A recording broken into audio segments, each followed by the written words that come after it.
जय श्री राम भक्तों।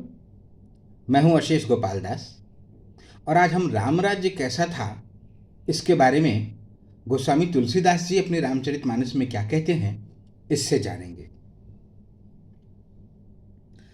श्री रामचंद्र जी के राज्य में प्रतिष्ठित होने पर तीनों लोक में हर्ष छा गया।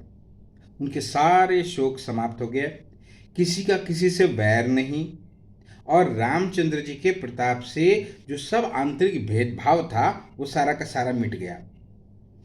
तो तुलसीदास जी कहते हैं कि वर्णाश्रम निज निज धर्म निरत वेद पथ लोग चलहि सदा पावहि सुखहि नहीं भई शोक न रोग। सियावर रामचंद्र शंकर हरिओम, रामचंद्र शंकर हरिओम।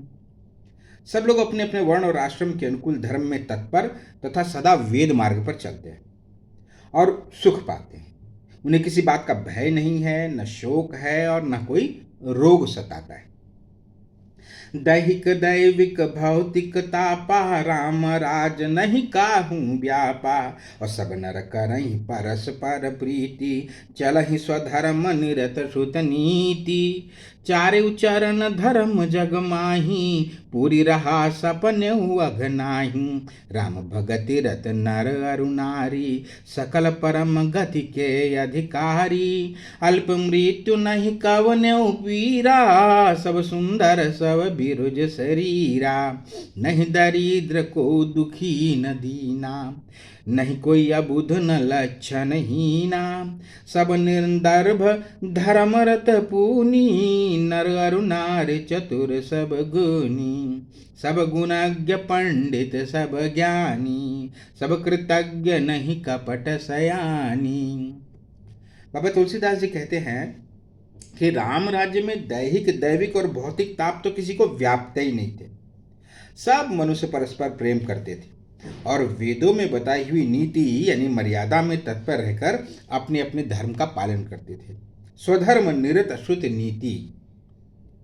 धर्म अपने चारों चरणों में कौन कौन से? सत्य, शौच, दया और दान से पूरे जगत में व्याप्त था। सपन में भी कहीं पाप नहीं था। पुरुष और स्त्री सभी राम भक्ति के परायण हैं और सभी परम गति मोक्ष के अधिकारी हैं। छोटी अवस्था में किसी की मृत्यु नहीं होती, न किसी को कोई पीड़ा होती है। सभी के शरीर सुंदर और निरोग हैं। न कोई दरिद्र है, न दुखी है, न दीन है, न कोई मूर्ख है और न ही कोई शुभ लक्षणों से हीन है। अर्थात सभी के शुभ लक्षण शरीर में दिखते हैं। सभी दम्भ रहित हैं, धर्मपरायण हैं, पुण्यात्मा हैं। पुरुष और स्त्री सभी चतुर और गुणवान हैं। सभी लोग गुणों का आदर करने वाले हैं, विद्वान हैं यानी पंडित हैं तथा ज्ञानी हैं। सभी कृतज्ञ, दूसरों के किए हुए उपकार को मानने वाले हैं। कपट और चतुराई तो किसी में दिखती ही नहीं। राम राज्य नभगेश सुनु सचराचर जग माहि। काल कर्म स्वभाव गुण कृत दुख काहु नाहि। सियावर रामचंद्र शंकर हरिओम। काकभूषुंडी जी कहते हैं कि हे पक्षीराज गरुण, सुनिए। राम जी के राज्य में जड़ चेतन सारे जगत में काल कर्म स्वभाव और गुणों से उत्पन्न हुए दुख किसी को नहीं होते। अयोध्या में श्री रघुनाथ जी 7 समुद्रों की मेखला वाले पृथ्वी के एकमात्र राजा हैं, जिनके एक एक रोम में अनंत ब्रह्मांड है। तो उनके लिए 7 द्वीपों की यह प्रभुता तो कोई बहुत बड़ी चीज है नहीं, बल्कि प्रभु की उस महिमा को समझ लेने पर तो यह कहने में कि वे 7 समुद्र से घिरी हुई 7 द्वीपमयी पृथ्वी के एक छत्र सम्राट हैं, ये बड़ी लघुता वाली बात हो जाती, बड़ी हीनता वाली बात हो जाती है। लेकिन हे गरुण जी, जिन्होंने वह महिमा जान भी ली तो भी इस लीला को बड़े प्रेम से सुनते और गाते हैं, क्योंकि उस महिमा को जानने का फल इस लीला का अनुभव है। इंद्रियों का दमन करने वाले श्रेष्ठ मुनि ऐसा ही कहा करते हैं। राम राज्य की सुख संपत्ति का वर्णन तो शेष जी और सरस्वती जी भी नहीं कर सकती। क्यों? कि सब उदार सब पर उपकारी विप्रचरण सेवक नर नारी। एक नारी व्रतिरत सब झारी ते मन बच क्रम पति हितकारी। सभी नर नारी उदार हैं, सभी परोपकारी हैं और ब्राह्मण के चरणों के सेवक हैं। सभी पुरुष मात्र एक पत्नी व्रती हैं, एक नारी व्रत रत सब जारी। और इसी प्रकार से स्त्रियां भी मन वचन और कर्म से पति का हित करने वाली हैं। तुलसीदास जी यहाँ बहुत सुंदर पंक्ति कहते हैं कि दंड जतिन कर भेद जहां नर्तक नृत्य समाज, और जीतहु मन ही सुनहि असा रामचंद्र के राज सियावर रामचंद्र शंकर हरिओम। दंड जो शब्द होता है ना, तो वो दंड शब्द तो केवल राम राज्य में सन्यासियों के हाथ में होता है। यानी सन्यासियों का जो दंड है ना, वही दंड का शब्द सुनने में आता है। और ये जो भेद है ना, वो नाचने वाले नृत्य समाज में मिलता है। जहां कहीं जीतो शब्द अगर सुनाई पड़ता है तो केवल मन को जीतने के लिए ही सुनाई पड़ता है। तो इसका अर्थ ये हुआ कि राजनीति में शत्रुओं को जीतने, चोर डाकुओं को दमन करने के लिए साम दाम दंड भेद, ये जो 4 उपाय हैं। अब राम राज्य में तो कोई शत्रु ही नहीं है, इसलिए जीतो शब्द के बारे में बात होती तो केवल अपने मन को जीतने के लिए आता। और कोई अपराध ही नहीं करता, इसलिए दंड किसी को देना ही नहीं पड़ता था। तो दंड कहाँ रहता था? केवल सन्यासियों के हाथ में। अच्छा, सारे लोग अनुकूल होते थे, इस काल भेद नीति की आवश्यकता ही नहीं रहेगी।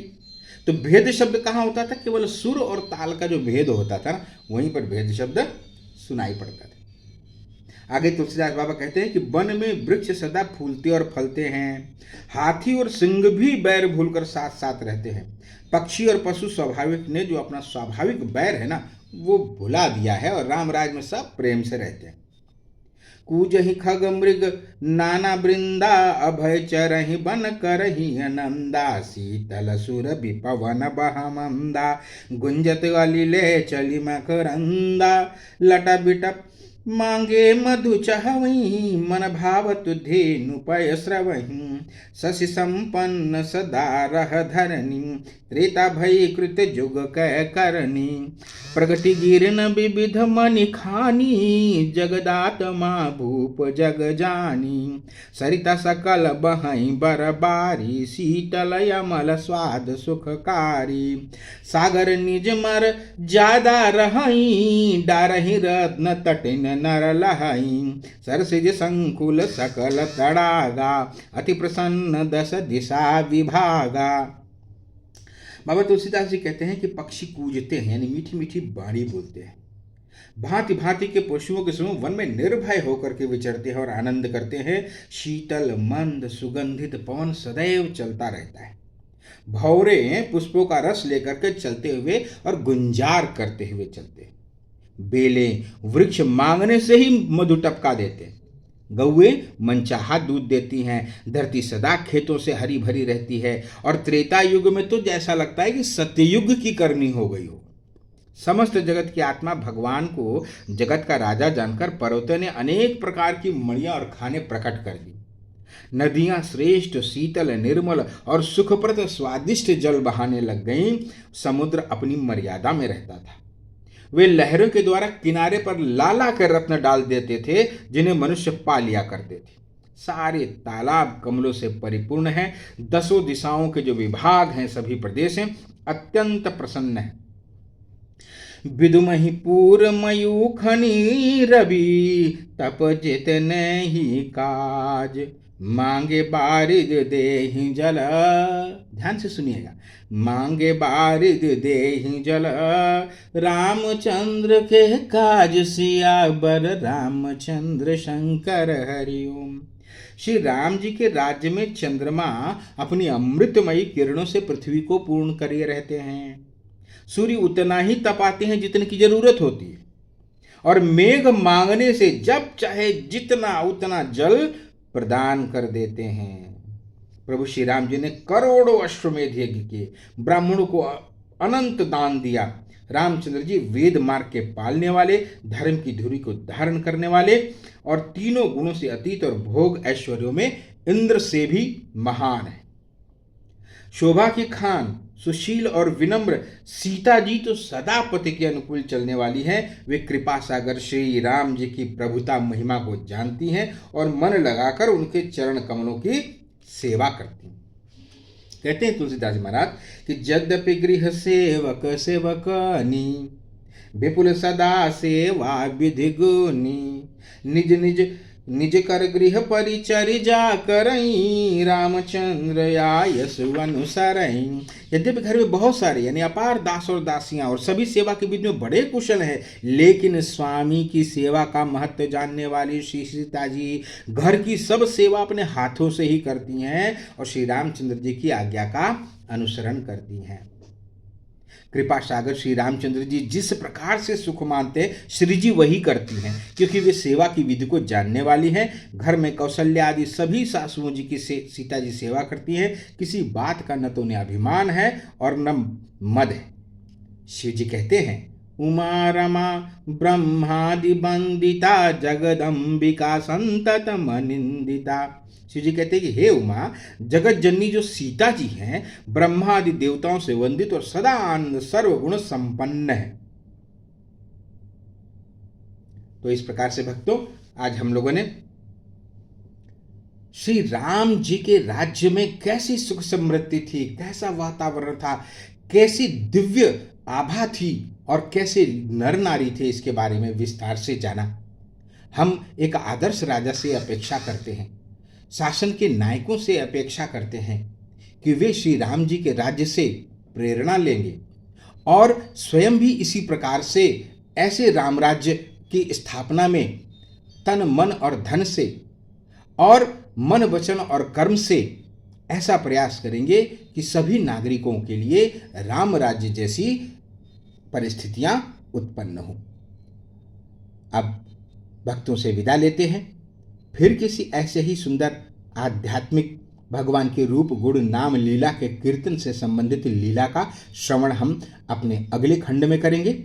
तब तक आप इस वीडियो को देखिए, इसको लाइक कीजिए, शेयर कीजिए, हमारे चैनल को सब्सक्राइब कीजिए और हमारा हौसला बढ़ाइए ताकि हम और ऐसे ही सुंदर और आध्यात्मिक वीडियो बना सकें।